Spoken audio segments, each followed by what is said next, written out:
Ready good کے قریب واقع درگاہ پیر میر عزیز اللہ حقانی کے منتظمین کی جانب سے روح پرور محفل میلاد مصطفیٰ صلی اللہ علیہ وآلہ وسلم منعقد کی گئی، جس میں ملک بھر سے ہوئے عقیدت مندوں نے شرکت کی۔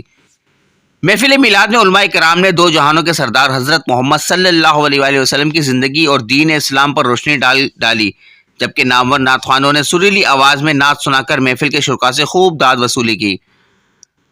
درگاہ حقانی میں روح پرور میلاد مصطفیٰ صلی اللہ علیہ وسلم میں قاضی احمد نورانی، پیر سید شاہ محمد اشرف اشرفی، طاہر تھانوی اور دیگر علماء نے بیانات پیش کیے،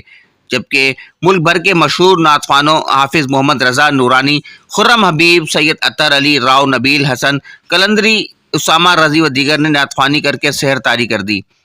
اس موقع پر درگاہ حقانی کی گدی نشین مجتبیٰ حسنین حقانی نے زندگی ٹی وی سے گفتگو کرتے ہوئے کہا کہ آج کے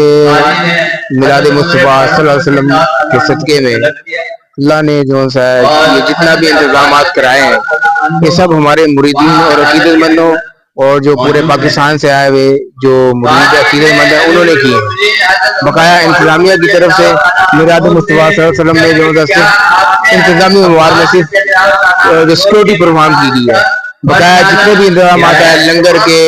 اور اس کے دوسرے جتنے بھی انتظامات ہیں وہ سارے ہم نے خود کیے ہیں۔ اب یہ ہمارا یہ سلسلہ چل رہا ہے، یہ 1950 سے یہ ہمارا سلسلہ چل رہا ہے۔ ہمارے پہلے پیر و مرشد حضرت سید پیر میر حقانی یہ اس سلسلے کو کرتے تھے، لیکن یہ سرکار کا ہر مسلمان کا فرض ہے کہ وہ میلاد مصطفیٰ منائے، یہ ہم اسی سلسلے میں میلاد مصطفیٰ صلی اللہ علیہ وسلم منا رہے ہیں۔ درگاہ حقانی میں ہونے والی روح پرور میلاد مصطفیٰ صلی اللہ علیہ وسلم میں ڈاکٹر غلام مصطفیٰ بھٹی، ایڈوکیٹ مہتاب علی جمانی، تنویر احمد جمانی، سینئر صحافی مختار چانڈی و بلاول ابڑو و دیگر نے شرکت کی۔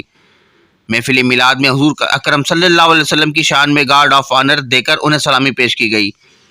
محفل میلاد کے آخر میں گدی نشین نے خصوصی دعا کرائی، بعد ازاں لنگر کا بھی اہتمام کیا گیا۔